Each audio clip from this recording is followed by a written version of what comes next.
Hey everybody, welcome back to my channel. I am Katie. So for the last couple of weeks or so, I've been feeling a little bit unmotivated creatively, just kind of maybe in a creative rut, I would call it. I feel like this happens to everyone from time to time, but I was really feeling it, and all of a sudden, a couple of days ago, I just had the idea for this side table that I wanted to make. I'd been sort of dreaming of the design for a while, but I hadn't quite figured out how I was gonna make it, and all of a sudden I just had this spark of, I've got it, this is how I'm gonna make it. So I headed to Home Depot and I got all of the materials, and I just sort of let myself be really creative with how I made this table. I wanted to be really unique. I wanted to just have no rules and just make something that was really for me, something that was inspiring to me and something that I could look at and be like, hey, you know, I just made that, I just dreamed that up and made it. So that is how today's project was born, and I already named my table. Her name is Stephanie, after Stephanie Tanner from Full House, because she's a little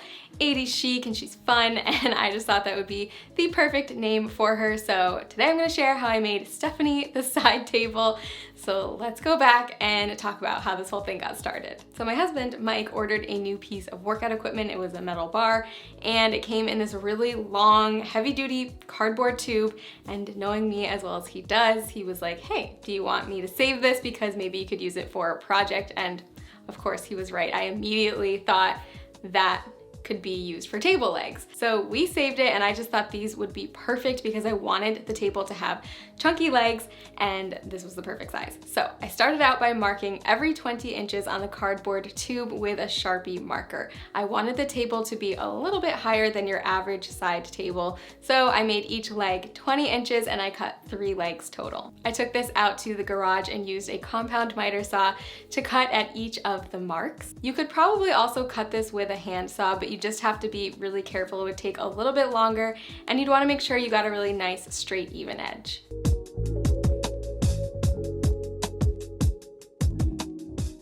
The other material that I'm using for this is something that's kind of been trending in the DIY world lately, and that is pole wrap. So you may have seen other people using this. It is meant for wrapping poles in basements to give it a nice finished wood look, but people have been using it for so many different things, on dressers, on the Billy bookcase, on different IKEA pieces, and I've really wanted to use it for something, and I thought this was my perfect opportunity. It comes rolled up and it's sort of got a paper backing on one side, so I made the same measurements on this as I did on the cardboard tube. I made a mark every 20 inches, took it out into the garage, and you actually cut it while it's rolled up. It is super easy to cut, and again, I made 3 pieces 20 inches long each. For the top of the table, I picked up some wood rounds from Home Depot, but instead of using just one for the tabletop, I decided to stack 3 on top of each other. I thought this would make it really unique and just take the design of the table to a whole different level. To attach these wood rounds together, I used Gorilla Glue construction adhesive, and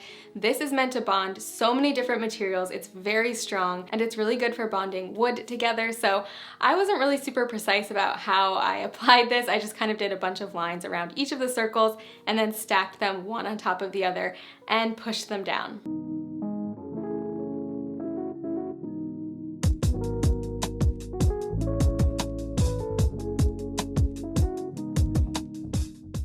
I set those aside, and now it was time to get to work on the table legs. So I was very excited because the pole wrap and the cardboard tubes were the exact same size, perfect length, they fit together perfectly. So I rolled the pole wrap around the tube, and then the instructions say to make a mark at the first groove where the pole wrap overlaps. So I made a pencil mark on either side of that groove so that I would know where to cut. This is so easy to cut vertically because it does have that paper backing, so I just used a utility knife and sliced right down vertically, and it cut like butter. I repeated this for all 3 of the pieces of pole wrap.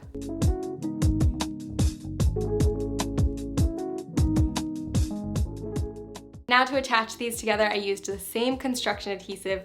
I followed the directions and just did a bunch of lines vertically and then one along the top and the bottom. And you wanna make this pretty thick because what's meant to happen is it's going to help to close the overlap. So where the pole wrap kind of overlaps slightly, this glue is gonna fill in that space so that when you put it together, it's going to meet up perfectly at the seam.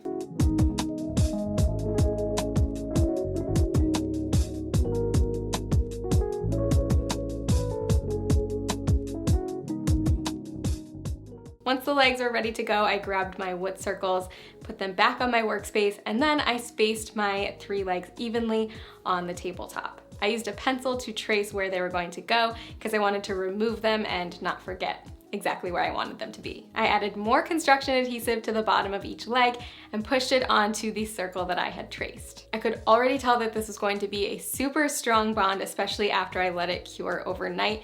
So I was really excited about that because I think this is going to be a really sturdy, heavy-duty table. This next step is optional, but I really thought it was going to give the table a much more polished, finished look. So there were these tiny, slight gaps in between each of the wood rounds where they were connected. It was almost imperceptible, but I knew that it would kind of bother me when I was painting it. So I decided to add just a line of caulk there so that it would smooth it out and make it look like one big piece rather than 3 pieces connected together. I'm so glad I did this extra step. I really think it did make a difference in the long run. So if you decide to make this table, I would definitely recommend it. In order to create a really strong bond, this construction adhesive needs to cure overnight. So I stacked a bunch of heavy books on top of the legs, and then I let it just sit for 24 hours. And when I came back to it the next day, they were very fully attached. I did a little pull on them and they're not going anywhere. Now for the fun part, which is picking the color. I had a few thoughts on this. I thought maybe I could stain it with some wood stain or maybe a black stain. I thought maybe I could paint it white. That would be a nice safe choice. But because I really wanted to have fun with this project and, like I said, break out of my creative rut, I was like, you know what? I really want to paint it pink. I want a pink table. So I went to Home Depot and I picked out a color called Paper Heart, and it's this really pretty peachy pink color, and I just love it. That's the bottom line. I just think it is such a pretty color, and I thought this would make such a unique table. You know, I love incorporating pastels into my projects and my decor, and anybody can make a black or a white table, but how many people make a pink table? So that's what I wanted to do, and I was so excited. As soon as I started painting this onto the bottom of the table, I knew that it was the right choice. And it's a paint and primer in one, so I didn't feel like I needed to prime the wood first, and it only took 2 coats for full coverage, so I was really happy about that. I would say the most tedious part was painting the pole wrap because I did have to get in between each of these grooves here, but it really wasn't too hard. My tip here would be to use more paint than you think you need because that's actually going to help it get right into those creases. And I just took my time. I put on some music. I was listening to an early 2000s rom-com playlist. That's my kind of go-to whenever I'm doing a project, and it was just really fun and relaxing. After giving it a good couple of coats, I flipped it right side up and put it on the floor and finished painting the top and the sides. I just want to say this is one of the things that I love so much about DIY projects is that they are so customizable. So you could really choose any color that you want, whatever speaks to you in the moment, and always remember that it's just paint. So you can always switch it up later if you want. And you know, maybe someday I will paint it a different color, but for now, this is just making me so happy. But I want to know actually, if you guys were going to make a table, what color would you paint it? If you could just do any color that you wanted, it can be black or white or some funky, fun color. I just think everyone has such unique design styles and unique creative choices, so I would love to know what you guys would paint your table, so let me know in the comments down below. So without further ado, I want to introduce you guys to Stephanie the table. She's got an 80s chic vibe, she's fun, she's funky, and most importantly, she inspired me and broke me out of my creative rut. Every time I look at her, I'm just like, you know what? I made that. That was from my head and now it's in front of me, and that is so much fun to me. So let's take a look.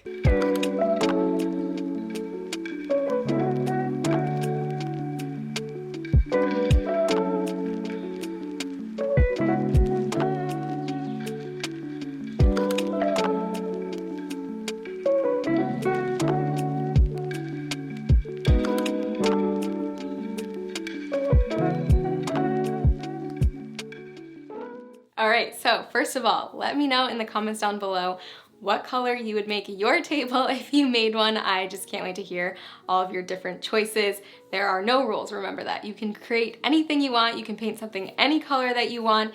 It's such a fun way to express yourself. So let me know in the comments down below if you made this table, what color would it be? I'm gonna be posting more photos of Stephanie over on my Instagram, so I'd love to have you guys follow me over there. It's just my name, @KatieBookser. I've also been doing more polls to see what kind of videos you guys want me to do next, so I would love to have you follow along. And don't forget to subscribe to my channel if you're not already. And thank you guys so much for following along with my creative journey here and just letting me create what I want to create and enjoying it and commenting on it. It means so much to me, and I've been having so much fun this year just kind of trying to think outside of the box and do some different and unique projects, and I love that you guys are seeming to love it too. I've got a really fun room makeover coming up in the next couple of weeks. It's my first big room makeover on this channel, so I can't wait to share it with you guys. So much good stuff coming up. Thank you guys for watching, and I'll see you soon.